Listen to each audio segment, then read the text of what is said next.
Sobrang lakas. Visibility na talaga sa highway.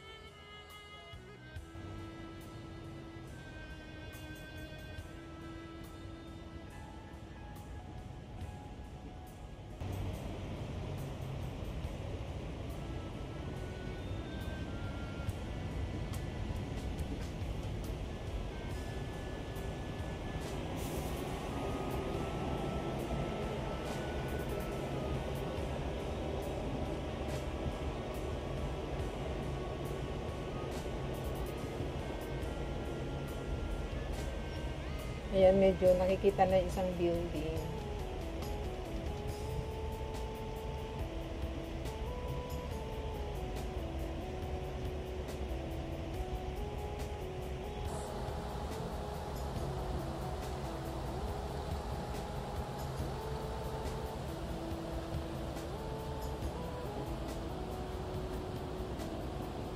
First time ko po mag-record ng rain talaga. Grabe, ang lakas.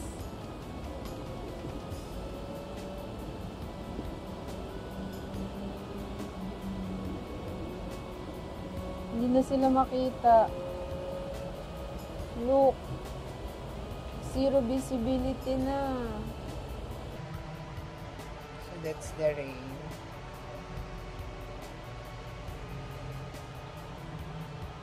Naririnig. Siguro naririnig nyo naman, no? Sobrang lakas.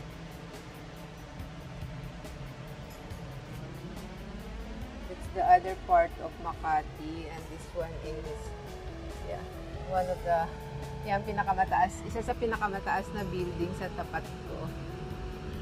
And of course, meron din kaming mas mataas dyan. But, sobrang, ganun nakadilim ang South Super Highway, considering na 3 o'clock pa lang. Ingat po, ingat sa lahat.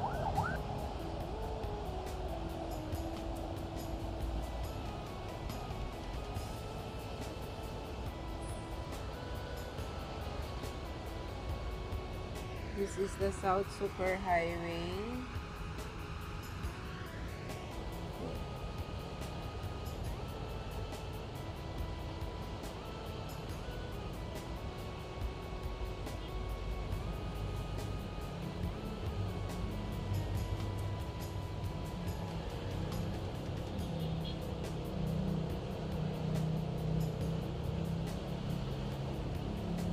Grabe ang dilim. Pero dito sa area na to, hindi naman to bumabaha.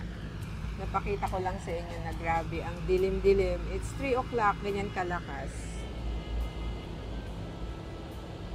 Ganyan nakadilim pala, sorry. Ingat po tayong lahat.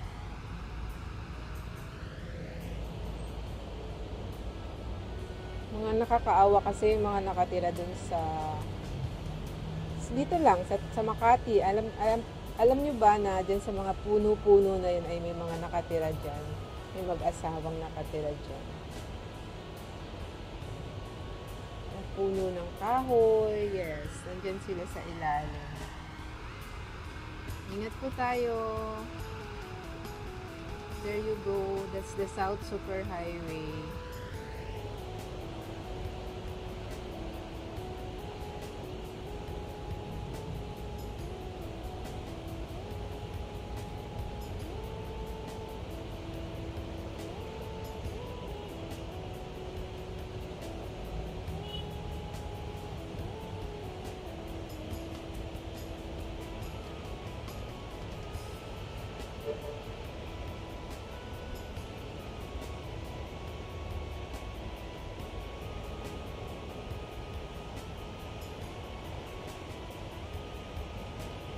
This is Walter Mart near my place. Ayan. So, kikita nyo wala din masyadong taong pumapasok dahil sa lakas ng ulan. The buildings in front of our condo. Ayan.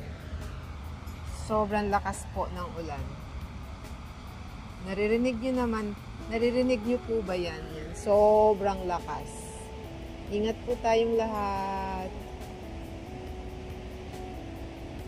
Madilim na siya, madilim na. Para lang ako reporter, no? Ayan, I am one of the reporter. Ayan.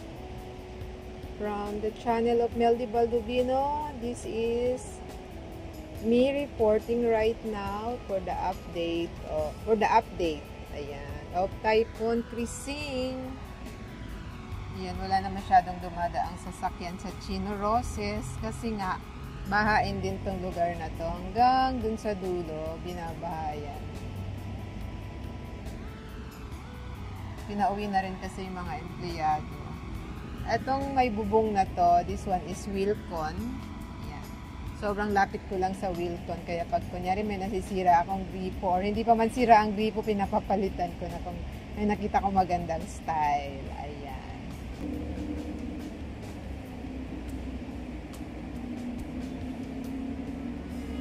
Ang dilim dito sa area na to. Parang Manila to eh. I think this is Manila. Sobrang dilim.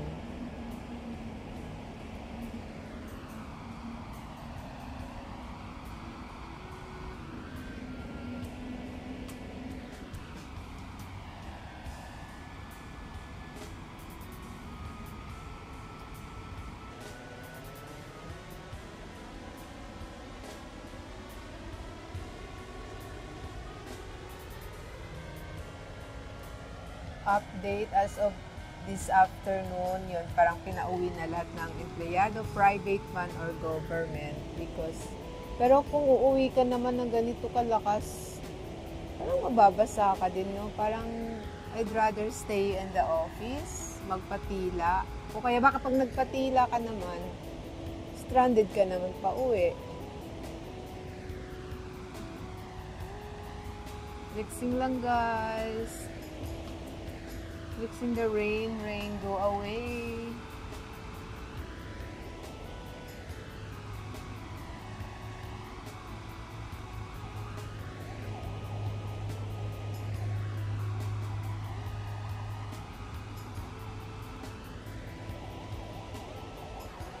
Rain, go away. Sobrang lakas na talaga. Hindi ko na rin be brave na lumabas or umuwi.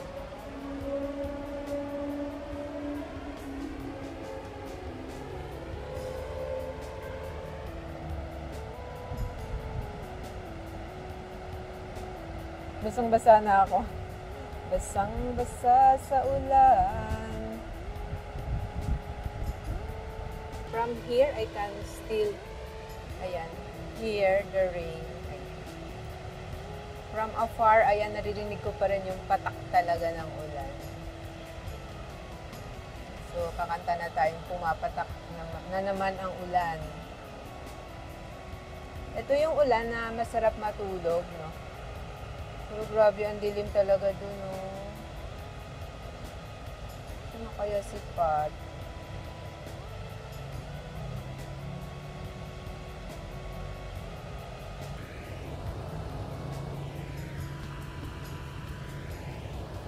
This is real rain, ha. This is not AI. Grabe ang lakas.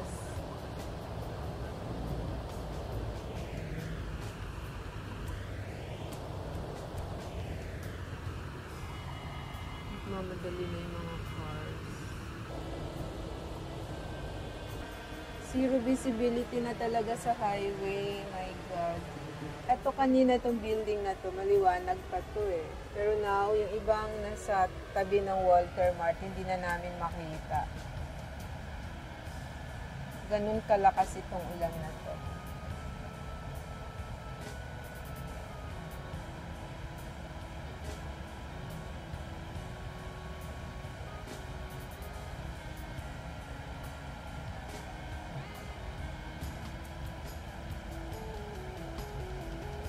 Tumambay si Pat.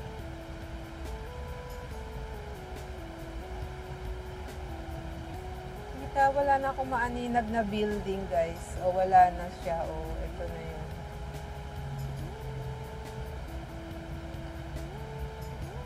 Galit na galit yung ulan, na.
bamaha na rin pati Skyway sa sobrang lakas nitong ulan.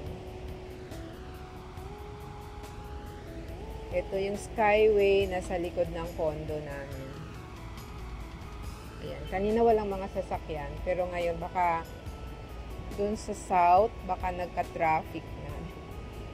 This is Meldy Balubini reporting. Pwede na ako mag 24 oras ng GMA. Hindi pa papasa. Lumipad ang team ni Meldy Balubino sa Skyway.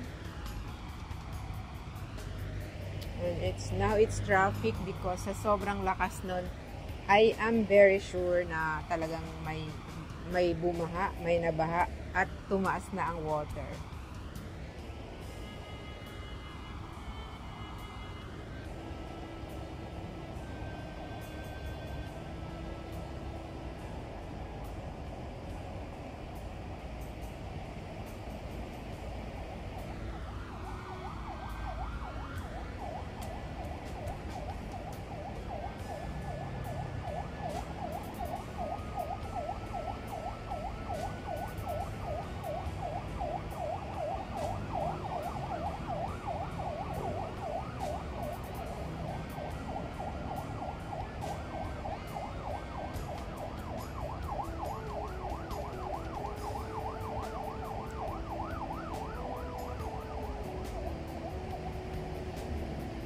Ingat sa mga nagda-drive. Ay, nako Lord.